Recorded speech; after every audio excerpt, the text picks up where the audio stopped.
How Dutch startup Bloomon became the Netflix of flowers.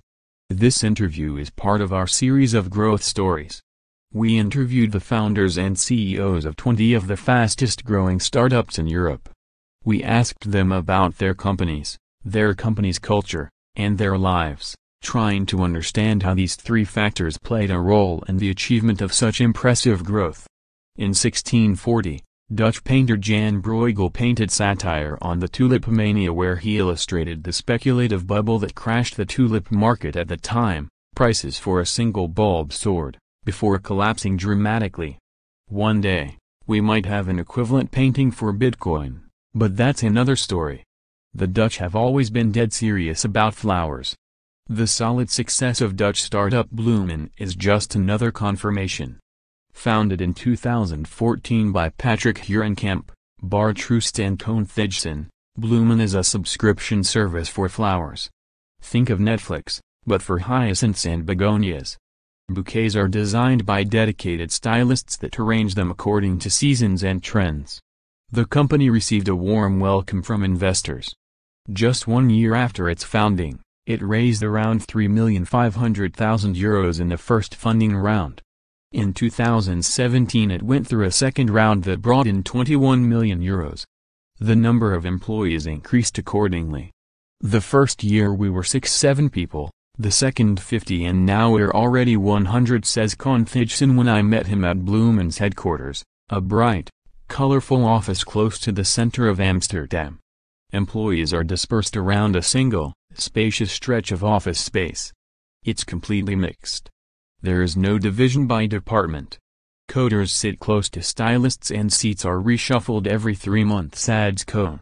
He's also Bloomon's managing director and is therefore the perfect person to talk with about the company's strategy for floral dominance. We started by talking about Bloomon's origins. T&W, how did it all start? Koen Thijssen, we're 3 founders, Patrick, Bart, and me. We were just randomly chatting about possible business ideas.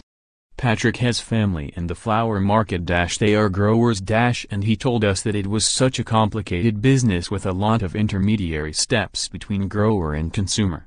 A flower is picked, auctioned, sent, and sometimes even re-auctioned at a local market. Such a long process for a product that has such a short average lifespan. So we wondered how we could shorten the supply chain, and we started to look at the dynamics of the subscription model. How we could apply it to the flower market. And what is the answer to this question? Well, in the traditional flower market, it takes 7 to 9 days to bring flowers from one end of the supply chain to the other. We wanted to reduce it to 48 hours. First off, we needed to eliminate all the auctions in between, purchasing directly from growers. Being in control of the whole chain, we could offer them a volume estimate so they don't have to throw away flowers that are not auctioned. Then, on the other end, we can rely on our own delivery solutions in all major cities. Anyone can sell flowers online, but only Bloomon has such a short supply chain. So you'd say that this is what makes you unique? Yes, this and the flowers per se. We thought that was a product with an old-fashioned design and feel. We wanted to come up with our own style. So we hired a flower stylist to create seasonal collections that reflect the latest trends in fashion and design. These are the 2 axes along which we completely differentiate ourselves. They look like 2 opposite axes. Yes, that's true. In our company, we have these 2 very different DNAs. On one hand, we're a tech company. We're data-driven. We want to automate our supply chain. On the other, there's the beauty of it, the art of creating wonderful flowers and bouquets. That's something you can't capture in data. Not even with artificial intelligence. Our main employment of artificial intelligence will be on forecasting the demand to further improve our efficiency. The creative side will still have a human touch to it. As you said, part of Bloomon's success lies in the fact that it made flowers appealing to young people. This means that it created new consumption patterns. On the one hand, this makes things easier because you don't have to fight for a piece of the same cake. On the other, it's more challenging because you have to demonstrate that your cake is actually yummy. How did you deal with this issue? That is indeed an issue that arises when you try to propose something new. As for Bloomon, we relied on a kind of snowball effect. We had a small group of early adopters that were really fond of the product, and this helped to increasingly attract new customers. In addition, we almost had to educate the market on how good flowers look like and why it is a good idea to buy them. As Dutch, this is something we've embedded in our hearts. I was indeed wondering what the importance of being a Dutch company is for Bloomon. It's fundamental. To be successful in this business, you need to be based in the Netherlands. Keep in mind that 50% of flowers world trade happens physically here. Moreover, it's a matter of pride.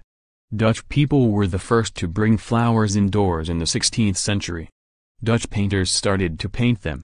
It was an incredibly vital industry, but at one point it stopped innovating and reinventing itself. We're proud of how we're disrupting this industry, still following the steps of a centuries-long tradition. Okay, let's zoom out of the Netherlands. What other markets are you present in?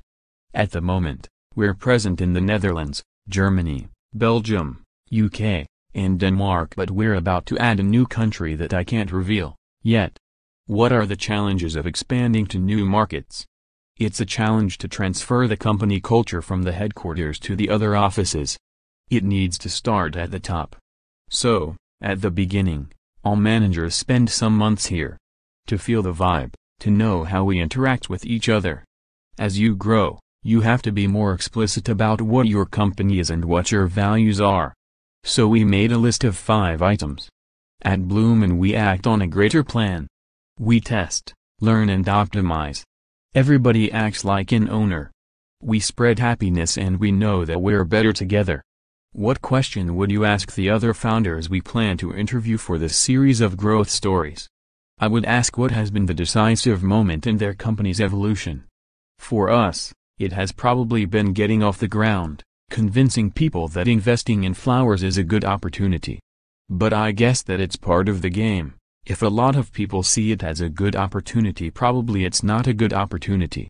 At the very least, there will be a hell of competition. Ola Sars, CEO, co-founder Soundtrack Your Brand, would like to know, how do you see yourself in 5-10 years? I see myself trying to fulfill my mission at Bloomon, and this entails doing something that is socially relevant. We don't want to be just a flower kiosk.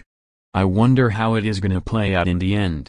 Globally, the industry is worth $50 billion and we want to make a mark on that. Raymond Klomsma, CEO, co-founder SRPRS.me, asks, what's the advice you'd give to your 19-years-old self? I'd say, just start doing. Start trying out your ideas, see how people respond and take it from that point onward. Or stop. Don't be afraid to try. Start. Fail. Start again. Without too much emphasis. Sometimes there are people that come to me and say, what you have done with Bloomon is really impressive. But at the end we just had an idea, tried it and okay, it worked.